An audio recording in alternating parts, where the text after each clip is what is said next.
अब मैं आपको बताऊंगा कि किस गांव के लोग, कहां के लोग आज भी काला पानी की सजा भुगत रहे हैं। आखिर उनकी बेबसी क्या है। काला पानी की सजा अंग्रेजों के जमाने में दी जाती थी, लेकिन आजादी के 78 वर्षों के बाद औराई के लोग, कटरा के लोग काला पानी की सजा भुगत रहे हैं। आप मेरे साथ बने रहिए। ग्राउंड जीरो रिपोर्ट में मैं आपको बताऊंगा कि कैसे यहाँ के लोग काला पानी की सजा भुगत रहे हैं आजाद हिंदुस्तान में। औराई प्रखंड मुख्यालय को कटरा प्रखंड मुख्यालय से जोड़ने वाली यह सड़क बसुआ गांव में आते आते लखनदेई नदी की धारा में विलुप्त हो जाती है। आपको सामने एक पीपल का पेड़ दूर दिखाई दे रहा है।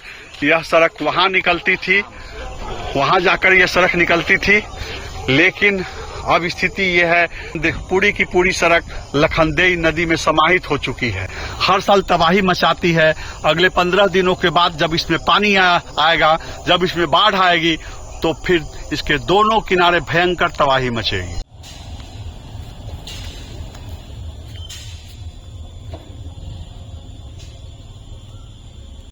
आपके गांव में लखनदेई नदी से तबाही मचती है। पूरे औराई प्रखंड में लखनदेई दोनों किनारे तबाही मचाती है।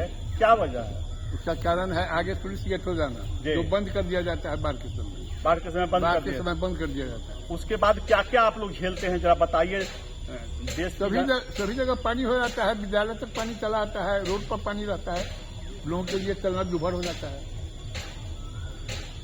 मतदान के समय ये सब मुद्दा ध्यान में रहेगा? जरूर रहेगा, तो रहेगा। सामने आपको लखनदेई नदी दिख रही है। अभी पानी के ऊपर जलकुंभी है, इसलिए आपको उसकी धारा दिखाई नहीं दे रही है। इस लखनदेई नदी को बागमती नदी से जोड़ने के लिए इस स्लुइस गेट का निर्माण किया गया है,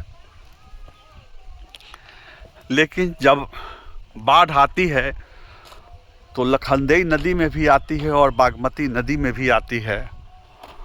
और ऐसे समय में दो तटबंधों के बीच बागमती नदी उथली हो गई है और बागमती का जल स्तर ऊंचा होता है, दूसरी ओर लखनदेई का जल स्तर नीचा होता है। स्लुइस गेट खोलने पर लखनदेई का पानी बागमती में नहीं जाता है, बल्कि बागमती का पानी लखनदेई में प्रवेश कर आसपास के गांवों में तबाही मचाने लगता है। यही वजह है कि ऐसे समय में जब लखनदेई के पानी को जगह की तलाश होती है, रास्ते की तलाश होती है, लेकिन उसका प्रवेश बागमती नदी में नहीं हो पाता है, क्योंकि स्लुइस गेट बंद कर देना पड़ता है। जैसे ही स्लुइस गेट खोला जाएगा तो बागमती का पानी ही उल्टी दिशा में लखनदेई नदी में प्रवेश करने लगेगा और लखनदेई का पानी बागमती में नहीं जा पाएगा, क्योंकि तटबंधों के निर्माण के बाद बागमती ऊंची हो गई है, उथली हो गई है। इसके तलहटी में बालू रेत जम गए हैं। इसी वजह से लखनदेई का पानी बाढ़ के दिनों में बागमती नदी में नहीं जा पाता है। और जब ये स्लुइस गेट को बंद कर दिया जाता है तो लखनदेई के पानी से, मनुस्मारा नदी के पानी से औराई प्रखंड के गांवों में, कटरा प्रखंड के गांवों में और दरभंगा ज़िले के कई गांवों में भयानक तबाही पैदा होती है। कई महीने तक लगभग 100 गांवों में लोग बाढ़ की विभीषिका झेलते हैं और लखनदेई के पानी को निकलने के लिए कोई रास्ता नहीं मिलता है। मनुस्मारा नदी के पानी को निकलने के लिए कोई रास्ता नहीं मिलता है। हिमालय से आने वाली लखनदेई नदी, मनुस्मारा नदी सामान्य दिनों में सुसुप्ता अवस्था में रहती है, लेकिन जब बाढ़ आती है तो उसके पानी को बागमती में जाने का रास्ता नहीं मिलता है, धारा अवरुद्ध हो जाती है और भारी तबाही मचती है। तो आप देख सकते हैं कि करोड़ों के लागत से निर्मित ये स्लुइस गेट बेकार साबित हो रहा है, क्योंकि जिस समय लखनदेई के पानी को बागमती में जाना होता है उस समय स्लुइस गेट को बंद कर देना पड़ता है। तो जिस उद्देश्य से इस स्लुइस गेट का निर्माण किया गया था, बागमती नदी में लखनदेई नदी को जोड़ने के लिए स्लुइस गेट का निर्माण किया गया था, लेकिन बाढ़ के दिनों में पानी की धारा अवरुद्ध हो जाती है, लखनदेई की धारा अवरुद्ध हो जाती है। क्या नाम है आपका? राम श्रेष्ठ कमती, कौन गांव है ये? महानपुर। इस स्लुइस गेट का निर्माण क्यों किया गया था? ये लखनदेई के पानी निकले के लिए। तो बाढ़ जब आती है लखनदेई में, जब पानी आता है तो लखनदेई का पानी निकलता है ना, बागमती के पानी लखनदेई में पच जाता है, मतलब उल्टा चलने लगता है। चलने लगता है। तब क्या करना पड़ता है उसी स्थिति में? तखनी तो यहाँ जक देता है तो सौंसे एमहर गाड़ी डूब जाता है। मतलब जब पानी बहुत ज्यादा आ जाता है लखनदेई नदी में, तब इस स्लुइस गेट को बंद कर देना पड़ता है। हाँ, बंद करे पड़ेगा। तो इसका पानी, लखनदेई का पानी कहाँ जाता है? लखनदेई के सौंसे देश में, यहाँ से जजुआर तक अपने के ठेल ले रही है पानी एकदम। मतलब औराई, कटरा, दरभंगा सब जगह ये पानी बाढ़ पैदा कर देती है। हाँ हाँ हाँ, बाढ़ एकदम डुमैले रही है। खेती बाड़ी सब दहाल। कितने महीने तक ये बाढ़ की स्थिति रहती है? अपने के आसिन कार्तिक तक। तो मतलब इस स्लुइस गेट से कुछ फायदा हुआ? ना, कोई फायदा ना। तो नेता लोग इसको देखते नहीं हैं? इसको नहीं बंद रहेगा, आज खुलते रहेगा तब ये फायदा है, न तो ऐसे फायदा नहीं है। खुलेगा तब फायदा है। हाँ, फायदा। लेकिन खुलेगा तब तो इसका पानी इसमें चला जाएगा। तो दोनों डूमल रहेगा तब ये ठीक रहेगा, अपना मन से जाएगा आएगा। तो आप चाहते हैं कि जैसे पहले लखनदेई और बागमती जुड़ी हुई थी उसी तरह से जुड़ी रहे। ये स्लुइस गेट बेकार है। ये बेकार है, स्लुइस गेट बेकार है। अब मंत्री, सांसद, विधायक जो हैं यहाँ के, वो लोग इस पर ध्यान देते हैं? कुछ ना, कोई नहीं ध्यान देते हैं। वह लखनदेई भर गया एकदम, आ कोई नचैया ये लोग के जिरा दने अपन नाला चिरा कर गया है। तो इसका वोट पर असर पड़ेगा? वोट पर पड़ेगा ना। अभी जो यहाँ के विधायक कौन हैं? यहाँ के विधायक है राम सूरत राय। हाँ। उनका कैसा काम रहता है, कैसा काम किए हैं? गया से फिर लौट कर आया है। लौट कर नहीं आए ना। तो इस बार उनको वोट मिलेगा आप लोगों का? अब वोट हुआ, अब आएगा फिर गोर हरिया करेगा तो जोन पार्टी के जीतेगा होगा से पार्टी जीतेगा। अखनी तो जखनी आया यह करेगा वह कर देगा, कहाँ आया देखने। मतलब वादे तरह तरह के किए जाते हैं। हाँ, लेकिन काम कुछ नहीं हो पाता है। कुछ ना सब डूमल रहता है। यहाँ से जजू आज और आज तक रहता है एकदम उज्जर, कहूँ नहीं वो पेड़ धान, कोई काम नहीं होता है। हाँ, कोई काम नहीं। तो जनता इसका विरोध कर सकती है क्या चुनाव में? चुनाव में विरोध करता ही ना। एकरा लखनदेई के पानी निकले के लिए कोशिश करते तभी न निकल उपजा होता है। आ न अथी करते दुनू के खोल दे अपन डूमल रहते दुनू की बउआ। अपने के बागमती सूखल आ एम्हर कारी अपने के पानी, और बागमती सूखा हुआ रहता है। हाँ, एम्हर पानी, इधर बाढ़ एकदम। वो पानी जाए आवे वाला न, आवागमन सब ठप हो जाता। ये तटबंध पहले नहीं था, स्लुइस गेट नहीं था, तब क्या था? धान उपजता था। हाँ, खूब जो पानी आता अपना जाता था, जाए तब रही सब तरफ धान लोग बाव करते रही। अब धान उपजना बंद हो गया एकदम ना। एगो गहूम होइ छै, ओहो गहूम ताक पर चौर सूखल ना, स्लुइस गेट है से एकदम जाम भेल है।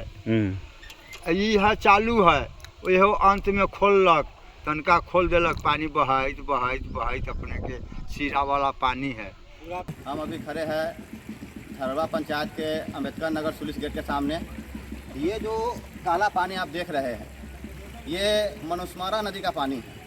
ये पानी थरवा पंचायत के लिए अभिशाप है। थरवा पंचायत ही नहीं, आपको यहाँ से पूरब और आज प्रखंड के लगभग 26 पंचायत के लिए ये पानी अभिशाप बना हुआ है। इस पानी में जाने से मवेशी को तरह तरह का बीमारी उत्पन्न होता है, चर्म रोग संबंधी बीमारी होता है, और भी तरह तरह का बीमारी होता है। इस पानी के कारण खेतों का उर्वरा शक्ति खत्म हो गया, क्योंकि ये पानी जैसे ही खेत में जाता है तो खेत की भूमि को बंजर बना देता है। उतना ही नहीं, इस पानी से हिलने से, पानी में जाने से मनुष्य को भी तरह तरह का चर्म रोग संबंधी बीमारी होता है। ये पानी हम क्षेत्रवासियों के लिए अभिशाप बना हुआ है। हम लोगों को मनुष्यमारा के काला पानी से धरवा पंचायत के विभिन्न क्षेत्रों में एक अजब सा माहौल बना हुआ है।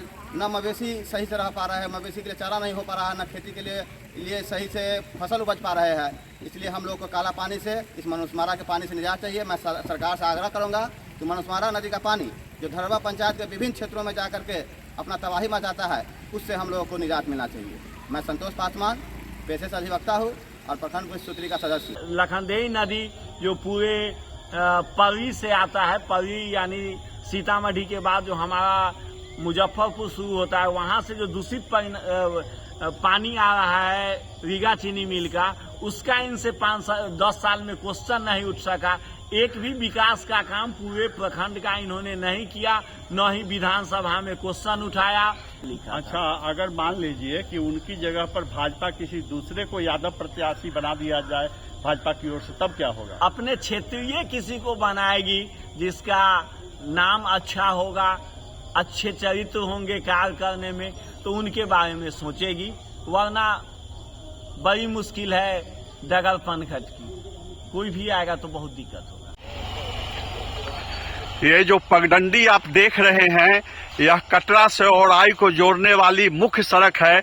बसुआ गांव से होकर गुजरने वाली यह सड़क अब नदी में विलीन हो चुकी है, लखनदेई नदी में विलुप्त हो चुकी है और लोग इसी पगडंडी से होकर औराई प्रखंड मुख्यालय की ओर जाते आते हैं।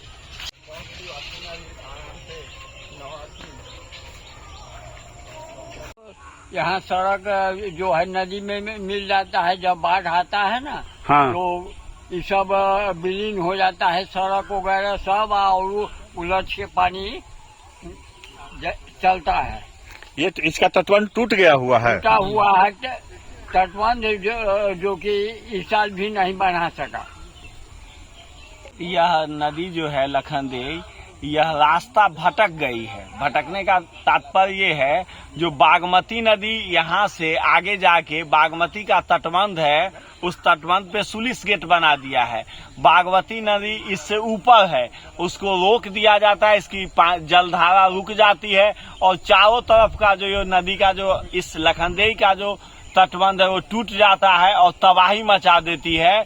और यह गांव से जुड़ी हुई प्रमुख नदी है, सबके घर आंगन में पानी चला जाता है, फसल नष्ट हो जाता है और रीगा चीनी मिल के कारण जितने पेड़ पौधे हैं वो सब सूख जाते हैं। विभिन्न तरह की बीमारियां, महामारी, प्रदूषित पानी आ जाता है चीनी में। प्रदूषित पानी, जी सर। कितने गांवों में, कितनी पंचायतों में इस नदी से तबाही होती है? इस नदी से लगभग 18 पंचायत जुड़ा हुआ है, जो कटरा से लेके और औराई तक का है। कितनी बड़ी विभीषिका है ये? यह सीतामढ़ी, मुजफ्फरपुर और दरभंगा, ये तीनों जिलाओं को प्रभावित करती है और तीनों जिला के जो लोग हैं सैकड़ों गांव में ये तबाही मचाती है, तबाही मचा देती है। कहाँ रहते हैं 4 महीने तक? यही घर है, हाँ। लेकिन रोड के चलते जो है कौन आवे 5 किलोमीटर घूम के 7 किलोमीटर अपने ही गांव में, अपने ही जमीन पर 5-7 किलोमीटर का चक्कर लाकर आना पड़ता है। हाँ, इसी सड़क के कारण। इसी सड़क के कारण। कितने दिनों से ये सड़क कटी हुई है? करीबन 200 साल हो गया। तो यहाँ के विधायक से लोग कहते नहीं है कि इसका कोई समाधान हो? सब विधायक आते हैं, राम सूरज जी भी आए, सुरिंदर राय भी आए, सब अपना लिख लिए, वही में चल दी। सुधार नहीं हो पाता है कुछ? कोई सुधार नहीं। बसुआ गांव से लखनदेई नदी गुजरती है जी। लोग बता रहे हैं गांव के कि हम लोग आजादी के 78 वर्षों के बाद भी काला पानी की सजा भुगत रहे हैं। ये काला पानी की सजा क्या है? ये काला पानी की सजा ये है कि बिल्कुल पानी जो है सो काला बन चुका है और वह उस नदी में न मवेशी जा सकता है पानी पीने के लिए, यदि कोई मनुष्य भी जाता है स्नान करने के लिए तो समूचे देह में फोड़ा फुंसी जो है सो हो जाता है। और ये सब का कारण है चीनी मिल, जो रीगा चीनी मिल है, उसके जितने भी अवशिष्ट हैं उन सब सारे अवशिष्टों को उस नदी से जोड़ दिया गया है, उस नदी में बहा दिया जाता है, जिसके कारण फसल में यदि आप पानी डालते हैं तो फसल बर्बाद, खेत में पानी डालते हैं तो मिट्टी बर्बाद, और उसके साथ साथ माल मवेशी जो है सो उसमें जा ही नहीं सकता है, पानी पी ही नहीं सकता है और न ही उसमें स्नान कर सकता है। काला पानी से जो आप लोग परेशानी झेल रहे हैं, इसके खिलाफ आवाज अखबारों के माध्यम से क्यों नहीं बुलंद किया? हम लोगों ने बहुत बार इस कार्यक्रम को चलाने का कोशिश किया, अखबार के माध्यम से भी, हिंदुस्तान से लेकर के और जितने भी पेपर हैं, उस समय आज भी अपने जवानी पर था, उस समय प्रभात खबर भी जवानी पर था, सारे लोगों को हम लोगों ने आमंत्रित किया, लेकिन उस दिशा में किसी आदमी का कोई ध्यान नहीं गया। अखबार के लोग उस पर ध्यान नहीं दिए, बिल्कुल नहीं। जो है क्या वजह हो सकती है? इसका वजह हो सकता है कि हम लोगों से तो कुछ मिलने वाला नहीं है और जहां से मिल रहा है वो उसके बारे में कुछ छापना नहीं चाहते हैं। आप लोग इसके लिए कहां कहां प्रयास किए प्रशासनिक स्तर पर? प्रशासनिक स्तर पर प्रधानमंत्री से लेकर के, मुख्यमंत्री से लेकर के स्थानीय प्रशासन तक हम लोगों ने सारे लोगों को जो है सो जागरूक करने का काम किया, पेपर में देने का काम किया, पत्रिकाओं में देने का काम किया, लेकिन चूंकि वो सब के सब चीनी मिल से मिले भिगत के कारण कोई भी पेपर भी कुछ नहीं लिख सका। और चूंकि सारे चीनी मिल के जो मालिक होते हैं वो बड़े बड़े जो है सो सेठ साहूकार होते हैं, उन लोगों के खिलाफ कोई आदमी आवाज उठाना चाहता नहीं है, उस सब लोगों को अपने पक्ष में कर लेते हैं। परिस्थिति अब जो भी रही हो उससे मतलब नहीं है, लेकिन हम लोग उससे भुगत रहे हैं, उसका जो है सो खामियाजा भुगत रहे हैं और आज भी हम लोगों की स्थिति वैसी ही बनी हुई है। कभी कहा जाता है कि लखनदेई नदी बहुत उपयोगी होती थी, जिससे बहुत लोग किसान पहले तो इतना जो है सो उपज होता था कि पर दोनों फसल, वहाँ तो अब सिर्फ एक फसल बच गया है कि सिर्फ रबी हो रहा है। पहले जो है वो धान भी इतना अधिक होता था कि एक साल के उपज से हम लोग 5 साल बैठ करके खाते थे। मिट्टी इतनी उपजाऊ बनी हुई थी कि उसमें हम लोगों को कोई परेशानी, ज्यादा खाद हम लोग तो बिल्कुल खाद का इस्तेमाल नहीं करते थे, सिर्फ गोबर का खाद थोड़ा बहुत जो है तो डालते थे, और नहीं तो पानी में ही इतनी अधिक उर्वरा शक्ति रहती थी जिसके कारण हम लोगों का फसल लहलहाता रहता था। अब वही लखनदेई अभिशाप बन चुकी है, वह बिल्कुल अभिशाप बनी हुई है और न उसमें कोई जा सकता है, न उसमें मछली तक उसमें जो है तो आपको नहीं मिलेगा। इसलिए मतलब पानी इतना प्रदूषित है कि उसमें मछली पालन, पानी इतना काला हो चुका है कि पहले हम लोग छठ वगैरह जितना अवसर होता था सब फंक्शन उसी में किया करते थे। अब छठ में भी हम लोग नहीं जाते हैं उसमें घाट बनाने या उसमें जो है तो कोई पूजा पाठ करने के लिए वहाँ। ये जो लखनदेई नदी देख रहे हैं अभी सोई हुई नजर आ रही है। 15-20 दिनों के बाद जब इसमें उफान आएगा तो काफी तबाही मचाएगी। ये नदी अभिशाप है आसपास के गांवों के लिए। ये काला पानी आप देख रहे हैं, मवेशी अगर इस पानी को पी ले तो मवेशी बीमार पड़ जाता है। कोई इस पानी से नहा नहीं सकता है, कोई इस पानी में पैर रखना नहीं चाहता है। रीगा चीनी मिल सीतामढ़ी में है, वहां से प्रदूषित पानी इस नदी से होकर प्रवाहित हो रहा है और लंबे समय से यहाँ के लोग मुजफ्फरपुर से लेकर पटना तक सवाल उठा रहे हैं, लेकिन कोई समाधान नहीं हो रहा है। गांव बैठे, घर बैठे काला पानी की सजा भुगत रहे हैं। अंग्रेजों के जमाने में काला पानी की सजा दी जाती थी, पोर्ट ब्लेयर भेजा जाता था, लेकिन आजाद हिंदुस्तान में बसुआ के लोग गांव में बैठे बैठे काला पानी की सजा भुगत रहे हैं।